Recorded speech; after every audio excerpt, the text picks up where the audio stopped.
Olá, vamos começar a nossa quarta aula sobre teoria do crime, dando continuidade à última aula, onde falamos sem aprofundamento já deste tema. Teoria do crime é um dos assuntos mais fascinantes do direito penal. Conforme nas últimas aulas falávamos sobre a importância dos estudos e da evolução das teorias em direito penal, e chegamos hoje a uma análise mais aprofundada dessas teorias sobre teoria do crime. No final do século XIX, início do século XX, uma teoria do crime começou a se destacar a partir de trabalhos de dois alemães, von List e Belling. Estes dois filósofos, estudiosos, nos trouxeram a teoria da causalidade, a teoria causal. Essa teoria causal, ela visava analisar o crime a partir de alguns elementos específicos, tais como já vimos na última aula: o fato típico, a ilicitude e a culpabilidade. A importância desses estudos, já nessa época, foram muito importantes para o desenvolvimento do direito penal e dos seus conceitos básicos. Essa teoria causal, ela também parte do princípio da visão tripartida, a mesma que nós utilizamos ainda hoje.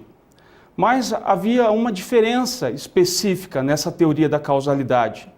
A diferença é que a conduta, em relação à culpa ou o dolo, ela não está localizada no núcleo do fato típico, como é hoje, e sim na culpabilidade.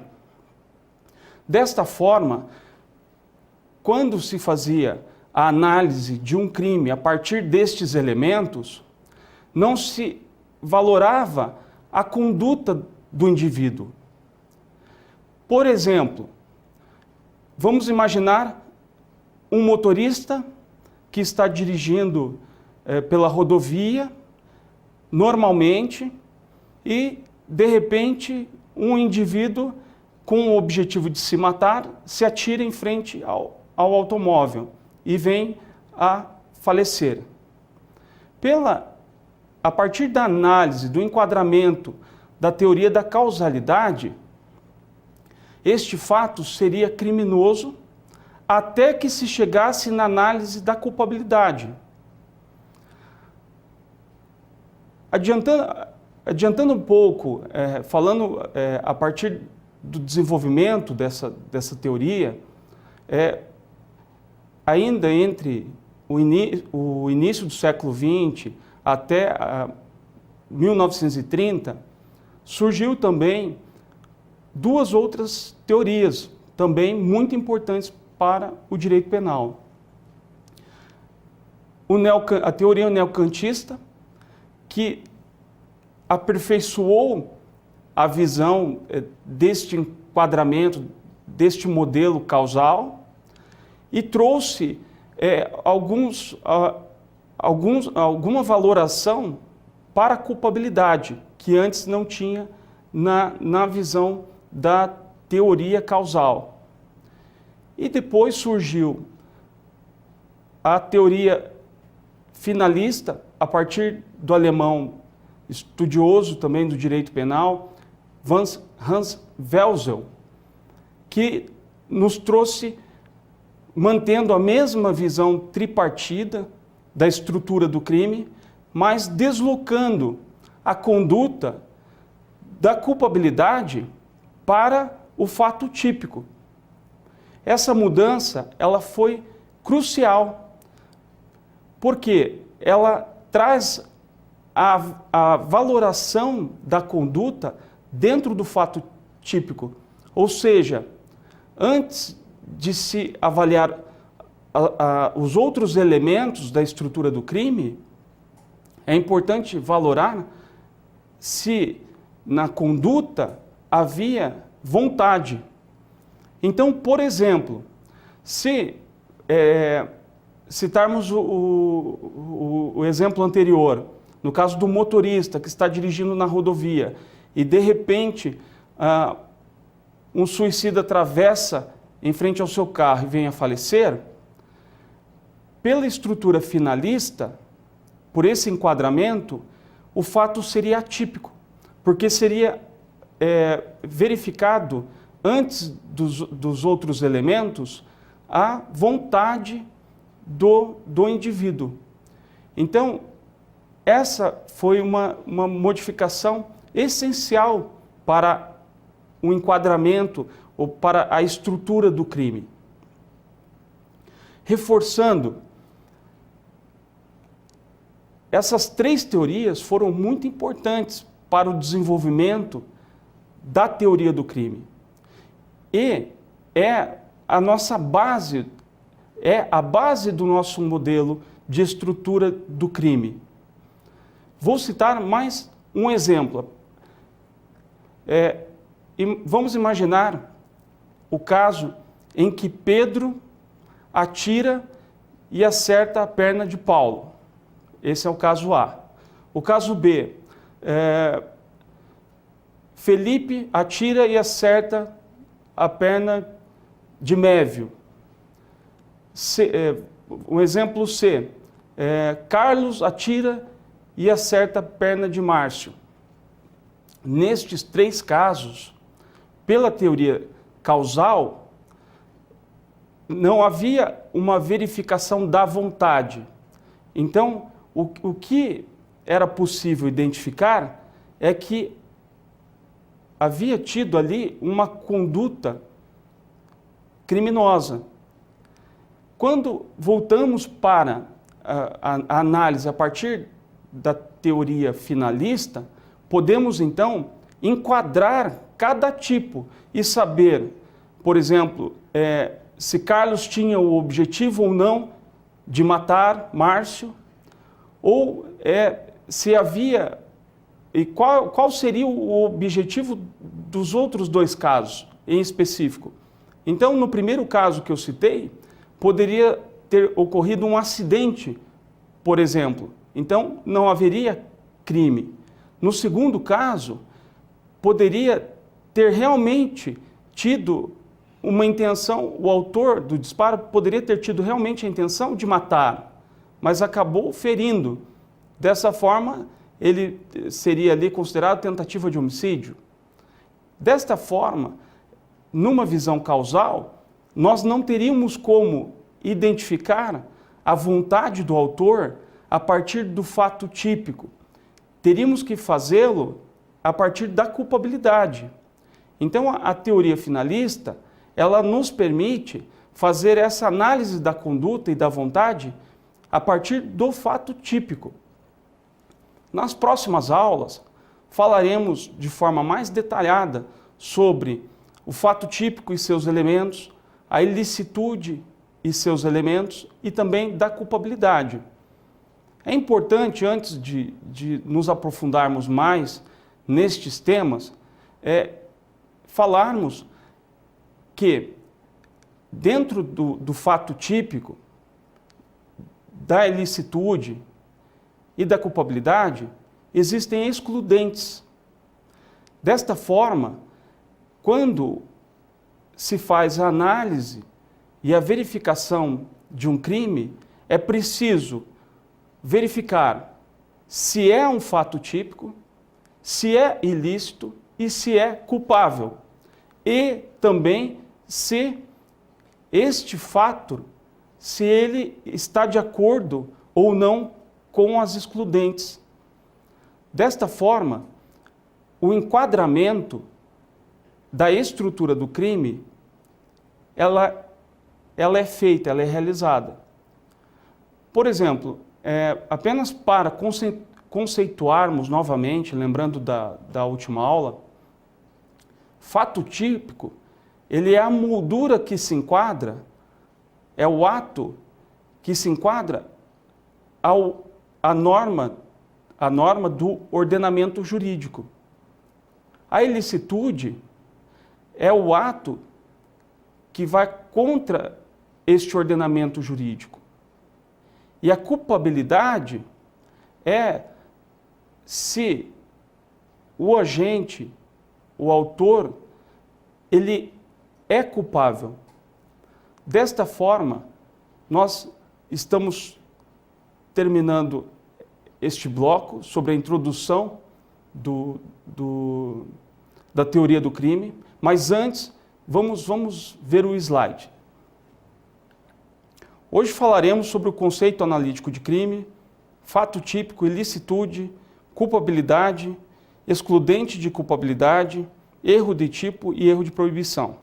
Conforme já havia dito, estamos dando continuidade à nossa terceira aula e vamos tentar aprofundar um pouco mais esse conceito analítico de crime. Ainda lembrando da última aula, quando falávamos sobre a teoria bipartida e tripartida, vamos novamente ver os conceitos. O conceito da teoria bipartido, ele é minoritário na doutrina e ele leva em consideração apenas o fato típico e a ilicitude. Não há o elemento de culpabilidade. Diferente da tripartida, que é a mais defendida pela doutrina majoritária, que leva em consideração o fato típico, a ilicitude e a culpabilidade. Se adotarmos a concepção bipartida, defendida por, aí estamos citando alguns autores brasileiros, Damaso de Jesus, Júlio Mirabete, Fernando Capes e o professor René Ariel Dotti, crime é fato típico e antijurídico. Vejam, não está aqui culpável. Se adotarmos a concepção tripartida, crime é fato típico, antijurídico e culpável, defendido por César Bittencourt e Nelson Hungria. Desta forma, terminamos este bloco sobre teoria do crime e voltaremos a seguir falando sobre fato típico, seus elementos e excludentes.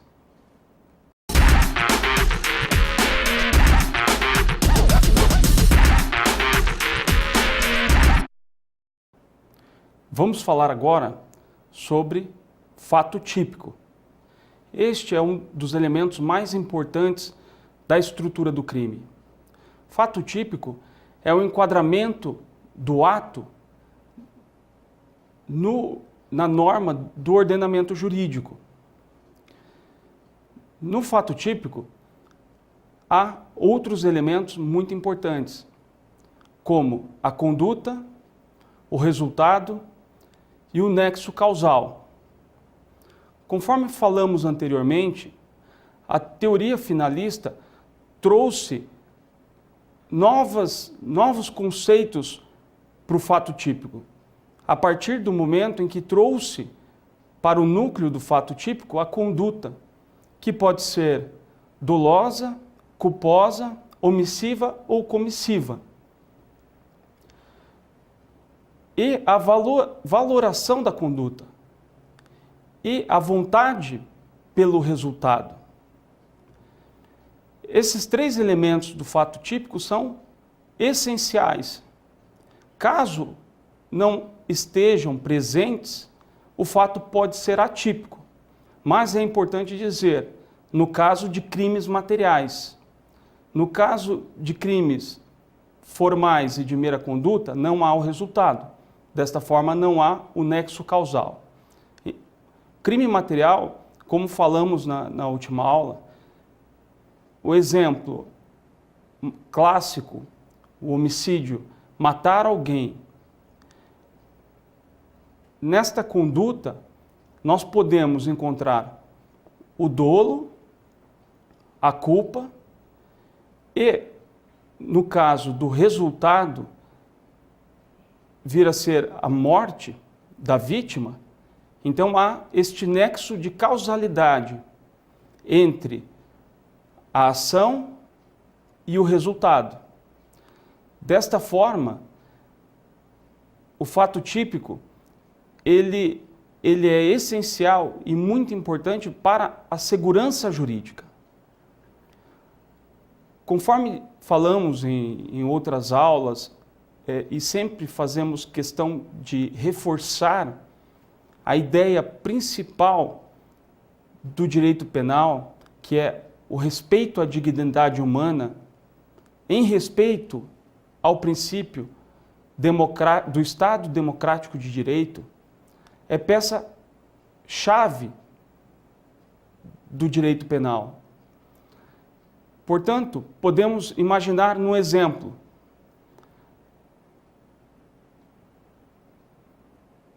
Um cidadão, ele atira para o lado direito, alguém tropeça no lado esquerdo, cai, bate a cabeça e morre. Há uma conduta que nós não sabemos se qual era o objetivo dessa pessoa que atirou, mas ela atirou para um lado. O que aconteceu do outro lado não tem relação com a conduta desta pessoa. Então, essa é a ideia da análise da estrutura do crime dentro do fato típico. É essa verificação da importância da causalidade. Ainda dentro da causalidade, há uma teoria muito importante, que é a teoria da conditio sine qua non, onde a causa tem que ser, a causa ela ela leva ao resultado. Essa é a teoria, é uma teoria simples, mas é a teoria que está em nosso Código Penal. Desta forma, ao se analisar um fato, o primeiro degrau da estrutura do crime é verificar o enquadramento dentro do fato típico.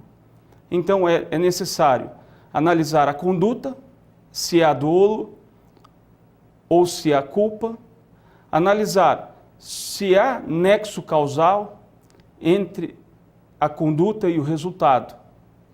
E, conforme eu já havia citado, é importante verificarmos as possíveis excludentes de tipicidade. Vou dar alguns exemplos. Sonambulismo. Vamos imaginar que alguém incendeia a casa após estar, ou seja, estando sonâmbulo. Não há, neste caso, um fato típico, porque não havia vontade. Há outros casos, como, por exemplo, força maior ou caso fortuito. No caso da força maior, podemos dar um exemplo.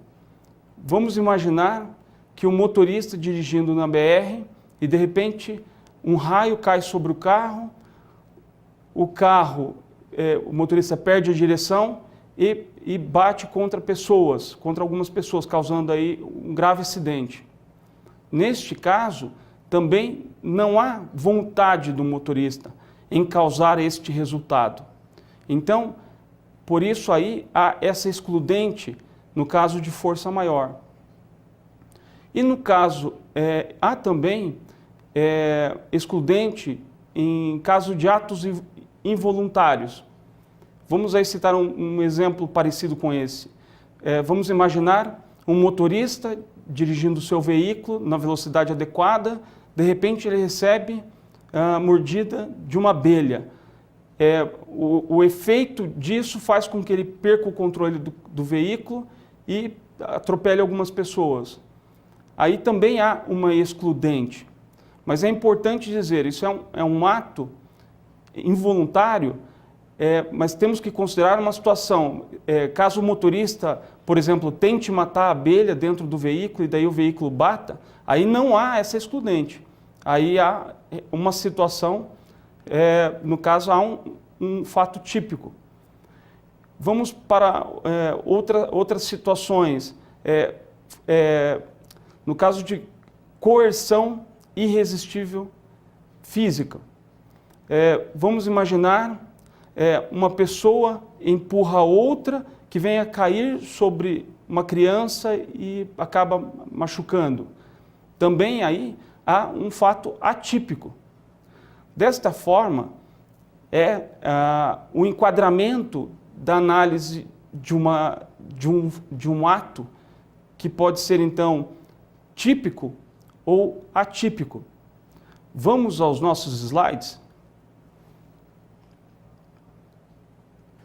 Crime fato típico. O finalismo tripartido é majoritariamente a teoria admitida em nosso ordenamento. Sem imaginarmos uma escada, o fato típico é o primeiro degrau.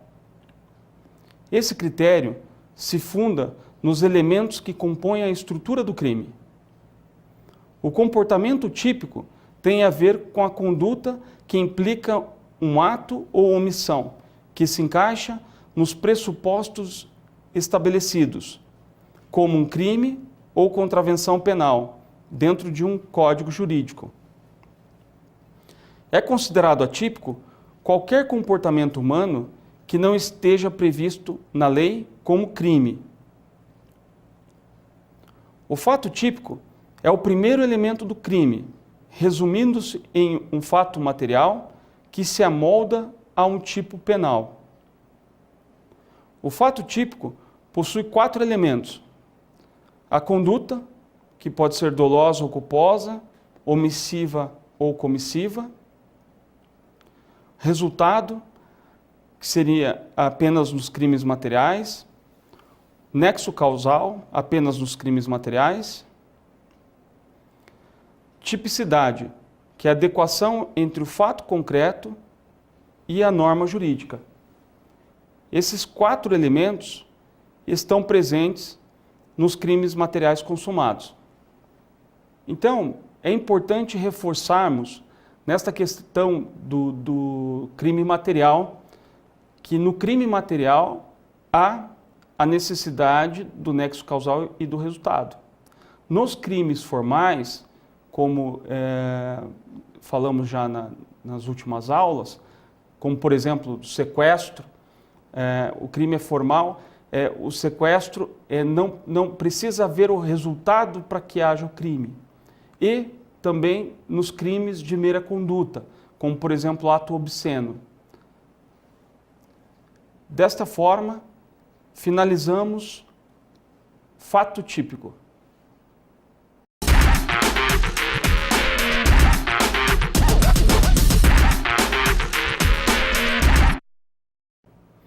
Vamos agora ao segundo elemento da estrutura do fato típico, a ilicitude. A ilicitude, ela é a conduta que vai contra as normas do ordenamento jurídico. Na ilicitude, as excludentes, que são também muito importantes, que é o caso do estado de necessidade, legítima defesa e outros. Ilicitude também é conhecido como fato antijurídico. Vamos aos slides? A ilicitude ou antijuridicidade corresponde à contradição entre a conduta do agente e as normas jurídicas.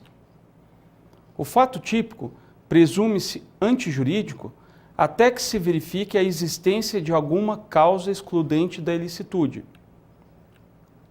Não há crime quando o agente pratica o fato em estado de necessidade, em legítima defesa. Bom, antes de avançarmos, vamos dar um exemplo de uma excludente de ilicitude em estado de necessidade. Há um exemplo clássico que vamos imaginar 2 homens em um barco e há apenas uma boia. E o barco começa a afundar. Neste caso, os 2 homens entram em uma disputa corporal para ver quem fica com a boia. um deles vence a disputa e sobrevive, enquanto o outro vem a falecer. E este é um exemplo clássico, sempre utilizado quando falamos em estado de necessidade, e a partir deste fato, vejam, é interessante, eu vou trazer a análise a partir do enquadramento já do que nós estudamos, do fato típico. Então, o fato é típico, porque ele teve vontade. Aí é avaliada a conduta, se há dolo ou culpa. Havia o desejo que aquela pessoa morresse sem a boia, aí é feita a avaliação se há o dolo ou a culpa, e se o fato da briga, de fato, causou a morte da vítima, e há o nexo de causalidade, então já identificamos que há um fato típico. No entanto, a partir do momento que analisamos a ilicitude da conduta, do ato, verificamos que não há ilicitude. Então, há casos no direito penal em que o fato é típico, ou seja, mais lícito, ou em outra versão, o fato é lícito, porém penal. Vamos voltar novamente ao slide. Então falamos sobre o estado de necessidade. Aí vem legítima defesa. Tem também um exemplo que também pode ser considerado um exemplo clássico da legítima defesa. No caso, vamos imaginar um assaltante, ele ataca a vítima consegue se defender, toma a arma do bandido, atira. Há duas situações. Ele atira na perna, causa uma lesão grave no bandido. Então, existe aí, dentro dessa excludente, uma preocupação em que a legítima defesa, que nessa legítima defesa haja uma certa proporcionalidade. Então, agora vamos imaginar a situação em que a vítima toma a arma do bandido, ele, mesmo rendido, a vítima dá um tiro no meio da testa do bandido. Não há proporcionalidade. Neste caso, a vítima ela vai responder por homicídio, pelo excesso que ela cometeu. Há outro exemplo também, para deixarmos claro essa questão da legítima defesa e da proporcionalidade. Vamos imaginar que um bandido arrombe a porta da sua casa e entre.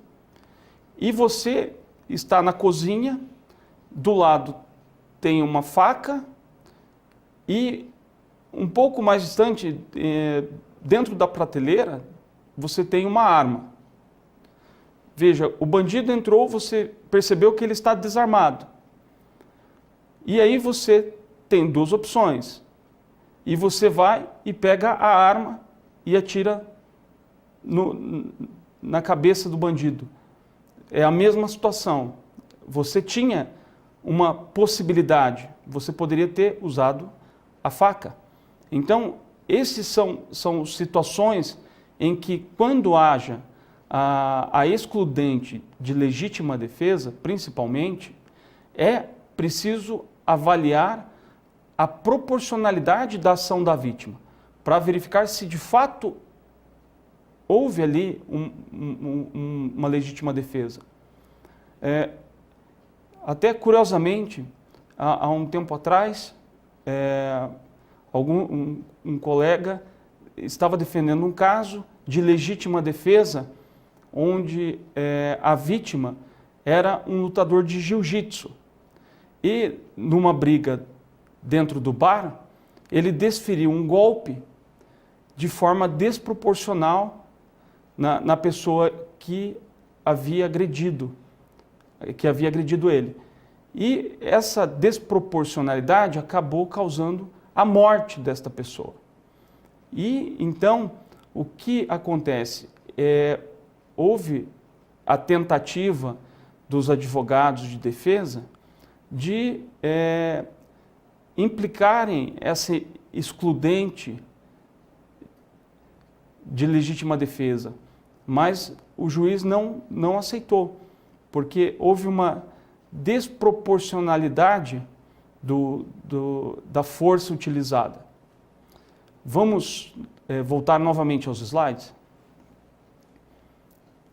Outras excludentes: em estrito cumprimento de dever legal ou no exercício regular de direito. Este também são temas de excludentes. No caso específico em estrito cumprimento de dever legal, podemos citar o exemplo do policial, que acaba causando algum dano ou causando a morte de algum bandido. Ou seja, mas tudo isso sempre analisado a partir do conceito e do princípio de proporcionalidade. Este princípio de proporcionalidade, ele é muito importante nas excludentes de ilicitude.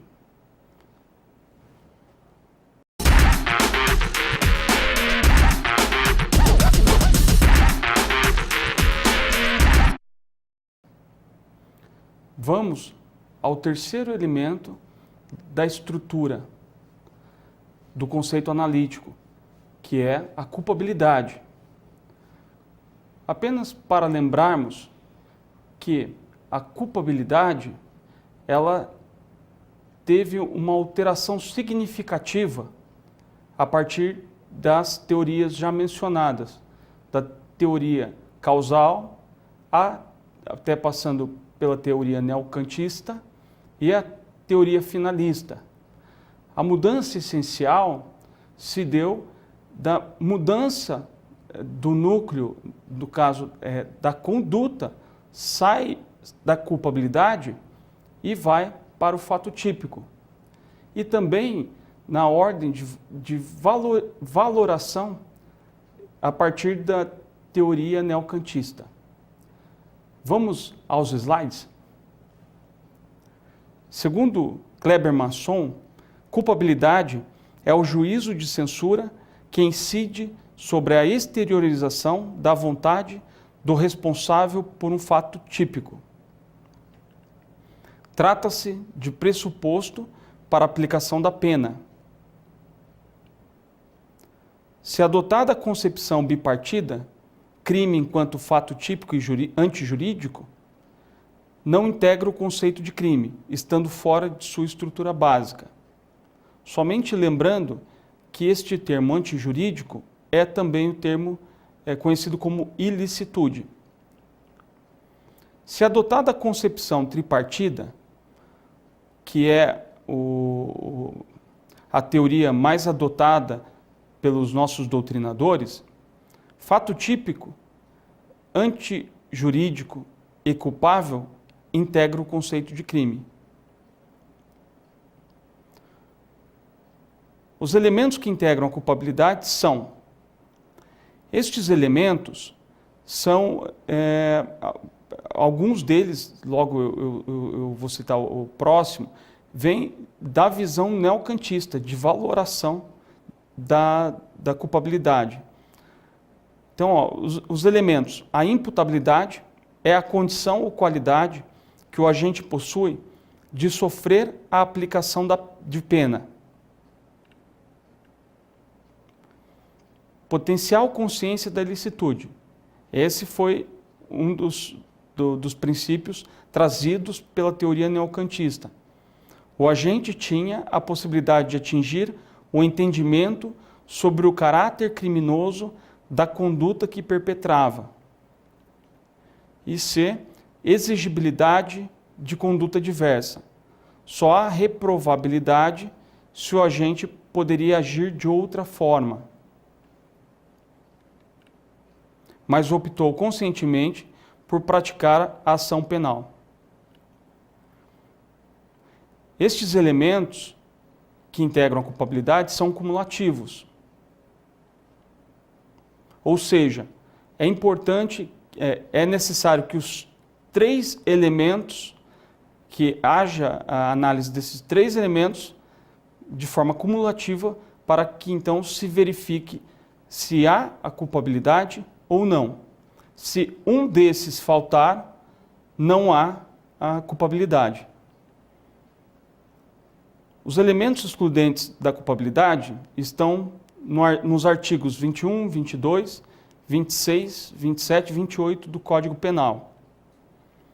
Em síntese, as causas excludentes de imputabilidade acham-se nos artigos 26, 27 e 28, também do Código Penal. A causa excludente da potencial consciência da ilicitude está no artigo 21 do Código Penal. As causas excludentes da exigibilidade de conduta diversa encontram-se no artigo 22 do Código Penal. Enfim, as causas de exclusão da culpabilidade podem ser resumidas da seguinte forma: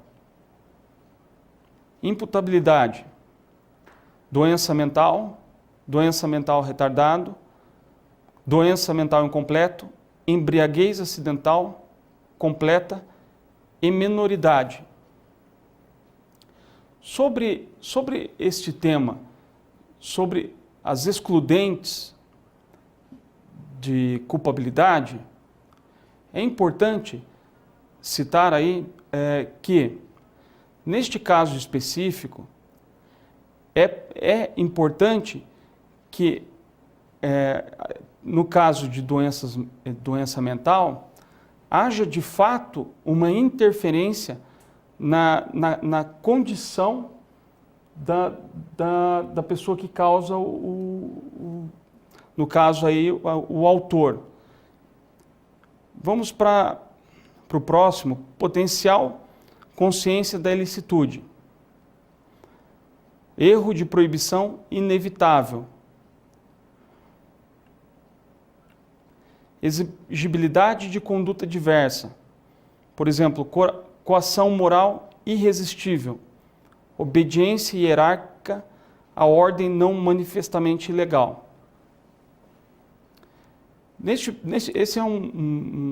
A exigibilidade de conduta diversa é um tema muito importante. E quando falamos nessa coação moral, que é diferente daquela coação física que falamos quando falamos sobre o fato típico, a coação moral ela é excludente de culpabilidade. E a coação física irresistível, ela é excludente do fato típico. Como exemplo da coação moral, vamos imaginar o gerente de um banco que tem os filhos sequestrados e os autores do sequestro exigem que, para libertar os filhos do gerente do banco, este deve abrir a porta para que eles entrem e roubem o banco. Neste caso, o exemplo clássico que sempre utilizamos quando falamos sobre excludente de culpabilidade. Neste caso, da coação moral. Coação física irresistível foi aquele exemplo que nós falamos sobre o caso de uma pessoa que é empurrada contra uma criança e acaba causando ali algum dano. Então é importante termos aí essa separação. Coação física é excludente de fato típico. Coação moral é excludente de culpabilidade. E a obediência hierárquica à ordem não manifestamente legal é quando por exemplo, o funcionário de uma empresa, ele recebe uma ordem que não é uma ordem manifestamente legal e e ele a cumpre e acaba sendo aí um fato típico ou contribuindo de alguma maneira para um fato típico. Então aí é também uma excludente de culpabilidade. Vale lembrar que as excludentes de culpabilidade, elas excluem a pena e não o fato típico e nem a ilicitude. Por isso que quando nós analisamos o enquadramento de um ato ou de uma omissão, nós verificamos ali o primeiro fato típico, depois a ilicitude e a culpabilidade. No caso de ser uma excludente de culpabilidade, o que será excluído, então, será a pena. Vamos novamente aos slides. Coação moral exclui a culpabilidade, conforme já havíamos citado. E a coação física exclui o fato típico. Para alguns autores, exclui a própria conduta. A obediência hierárquica, se ilegal, exclui a culpabilidade. Se legal, exclui a ilicitude. A culpabilidade, ela, como já citamos, ela, a partir de uma análise, considerando a teoria tripartida, ela faz parte ali da estrutura do crime, juntamente com o fato típico e com a ilicitude. No caso de uma análise a partir da teoria bipartida, sabemos então que a culpabilidade não faz parte da estrutura do crime. Ressaltamos que a teoria adotada pela maioria dos doutrinadores brasileiros é a tripartida, que considera então a culpabilidade dentro da estrutura do crime. Lembramos ainda das teorias que trouxeram aí a evolução desses conceitos, como a teoria causal, quando a culpabilidade, quando a conduta, o dolo e a culpa estava dentro da culpabilidade, e depois, a partir do finalismo, da teoria finalista, temos então a migração da conduta para dentro do núcleo do fato típico. Então, são as informações importantes para que tenhamos em mente sobre culpabilidade.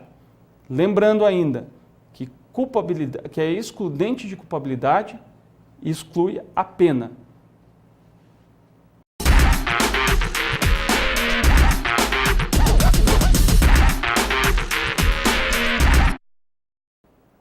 Vamos falar agora sobre o erro de tipo e o erro de proibição.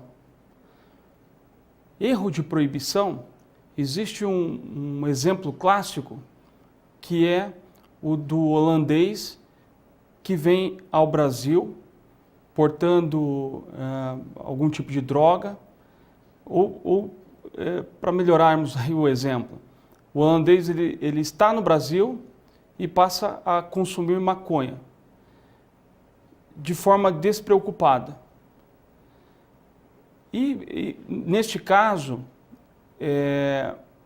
o holandês, ele sabe, ele tem a noção das leis contra as drogas, mas ele, por erro, acredita que no Brasil é liberado. Desta forma, há duas maneiras de você verificar o erro de proibição. A partir de um ato invencível ou vencível. No caso invencível, vamos supor que ele não tinha como saber que no Brasil a droga é considerado ilícito, o consumo ou a venda. Agora vamos imaginar então, que o holandês, ele chegou ao Brasil, não teve acesso a nenhuma informação, foi para o seu apartamento e logo em seguida foi fazer o consumo da droga em grande quantidade e foi pego pela polícia. Nesse caso, podemos dizer que é um erro invencível. Então, há a excludente da pena. No caso, vamos imaginar agora que o holandês ele já esteja no Brasil há pelo menos 3 meses e tenha acesso a diversas informações e mesmo assim ele ainda comete este crime, então, veja, pode ser considerado que o erro era vencível por ele, mas não o foi. Desta forma, há uma redução da pena, mas há a culpabilidade. Vamos aos slides? Erro é um juízo falso, um desacerto ou engano em relação a alguma coisa. Em direito penal, sobressaem-se 2 espécies de erro: erro de tipo e erro de proibição. A diferença entre erro de tipo e erro de proibição está na percepção da realidade. No erro de tipo, o agente não sabe o que faz, tem uma distorção, uma visão distorcida da realidade. Sobre o erro de tipo, é importante citarmos aí um exemplo, que também é um exemplo muito utilizado, que é o do amigo que está caçando na floresta e numa tentativa de acertar um animal, acerta um amigo imaginando então que fosse o animal. Aí está caracterizado um erro de tipo. Este erro de tipo, ele faz parte, poderíamos dizer, do fato típico. Então, não haveria crime, a ação seria atípica. Há também outros exemplos, e um deles bem importante, que é o do homem que está num bar, conhece uma garota que mente que tem 18 anos, ele não tem como saber de fato, porque digamos que a altura condiz com a possibilidade dela ter de fato 18 anos, e depois ele descobre que ela era na verdade menor. Então, aí também existe o erro de tipo. O erro de tipo não há a intenção do resultado, ou seja, há uma falsa percepção da realidade e por isso ocorre este erro.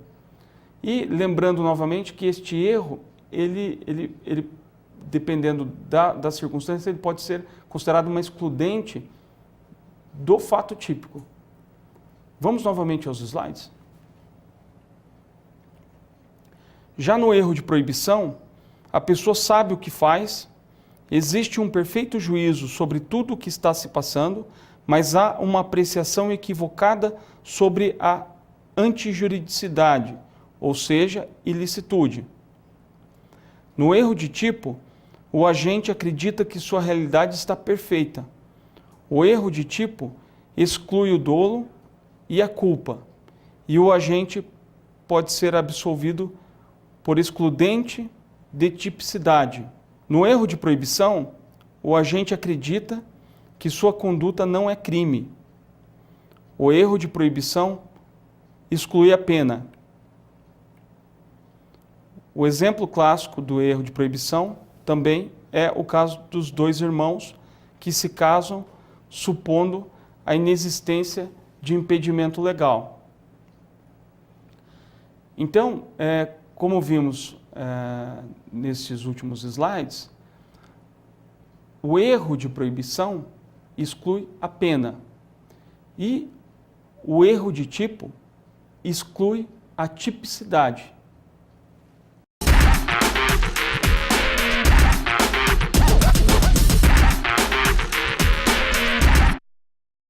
Chegamos ao fim da nossa quarta aula sobre teoria do crime. Hoje falamos sobre o conceito analítico de crime, a partir da sua estrutura, considerando a evolução teórica do direito penal e considerando principalmente a teoria tripartida. Falamos sobre o fato típico e seus elementos, como a conduta, o dolo, a culpa, o nexo causal, o resultado.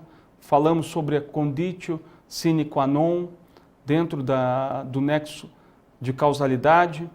Falamos sobre a ilicitude, também conhecida como fato antijurídico. Falamos sobre suas excludentes, como legítima defesa, estado de necessidade, estrito cumprimento do dever legal. Falamos sobre a culpabilidade, que ela é uma excludente de pena. Falamos das suas excludentes.